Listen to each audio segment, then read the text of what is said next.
Assalamualaikum warahmatullahi wabarakatuh.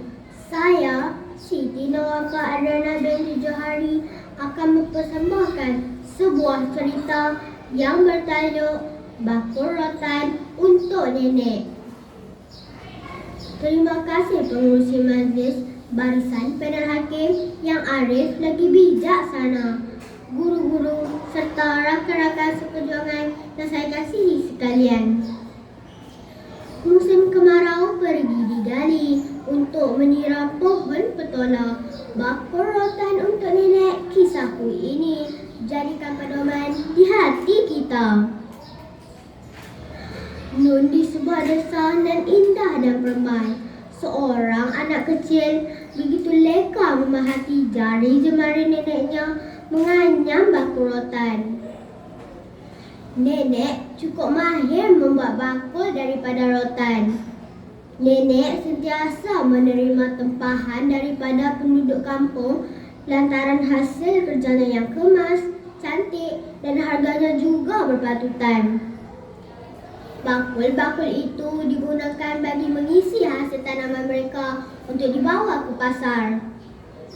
Tiba-tiba kedengaran bunyi batuk yang menyesakkan dada. Lamunan Siti terhenti di situ. Sayu hatinya melihat keadaan nenek sekarang. Sudah hampir 2 bulan nenek lumpuh akibat serangan angin ahmar. Semenjak itu, tiada lagi bakul yang mampu dihasilkan oleh neneknya dan hasil pendapatan keluarga mereka turut terjejas. Kini, keluarga mereka terpaksa bergantung sepenuhnya kepada usaha ayahnya sebagai seorang petani. Ya kawan-kawan, kita hendaklah rajin berusaha.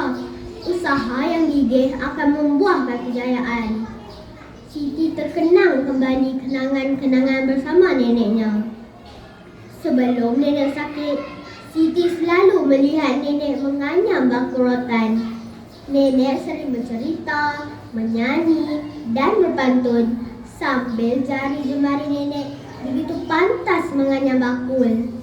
Bagi Siti, selain ibu dan ayah, neneklah teman sejatinya.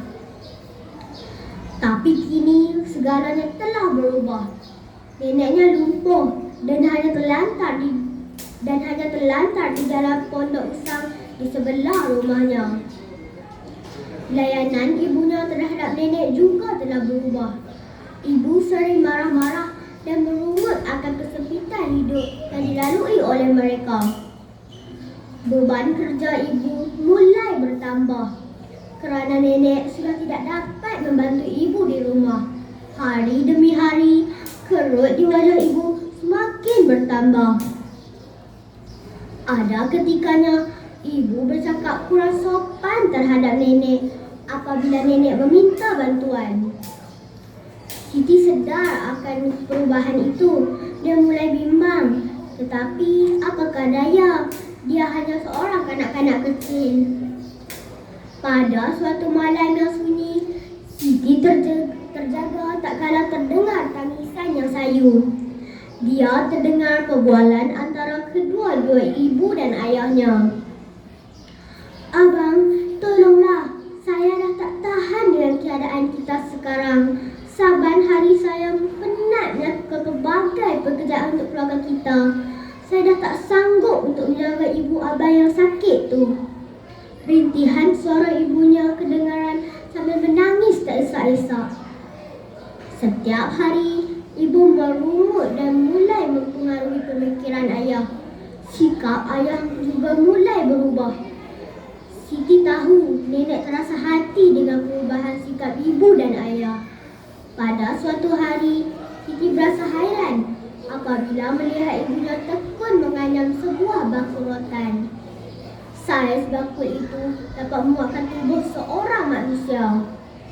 Sambil menganyam, ibu menyanyi riang. "Hai senangnya dalam hati, lihat bakulku ini.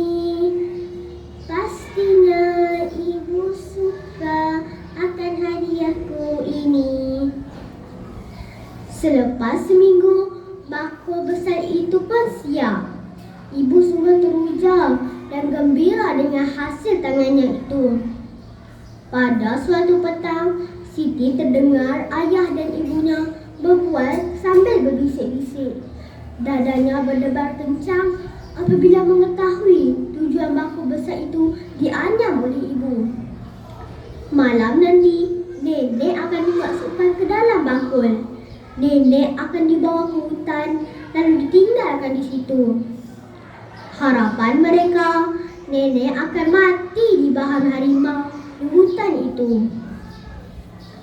Siti berasa hairan dan keliru, tetapi kepada siapa dia hendak mengadu? Dia menyusuk ke pondok neneknya. Nenek sedang tidur nyenyak. Dia memeluk nenek sekuat-kuat hatinya lalu tertidur.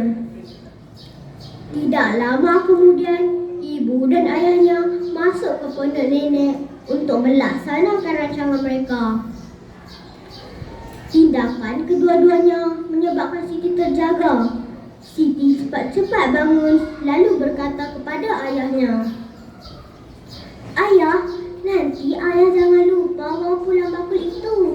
"Ya, Siti tak pandai menganyam bakul macam nenek dan ibu. Nanti apabila ayah dan ibu jadi seperti nenek, Siti akan gunakan bakul itu untuk mengisi ayah dan ibu pula." Siti bersuara dengan bersahaja. Kedua-dua ibu dan ayahnya terkejut dan terdiam 1000 bahasa. Seketika kemudian mereka menangis semahu-mahunya. Mereka menyedari dan mengisafi kesiapan mereka terhadap ibu mereka yang sudah tua dan tidak berdaya itu. Kasihnya ibu membawa ke syurga. Kasih ayahnya berkorban nyawa. Wahai kawan-kawan pendengar sekalian, ingat, hormatilah dan hargailah pengorbanan ibu dan bapa kita. Janganlah kita abaikan kebajikan mereka setelah mereka tua dan terlantar sakit. Siapalah kita tanpa pengorbanan dan kasih sayang ibu bapa? Oleh itu, kawan-kawan, dengarlah serakat pantun daripada saya. Anak lebah, anak terbuat, jika disengat buruk padanya. Sayangilah ibu, wahai taulan, hidup kita pasti bahagia. Sekian, wabillahi taufiq wal hidayah. Wassalamualaikum warahmatullahi wabarakatuh. Terima kasih.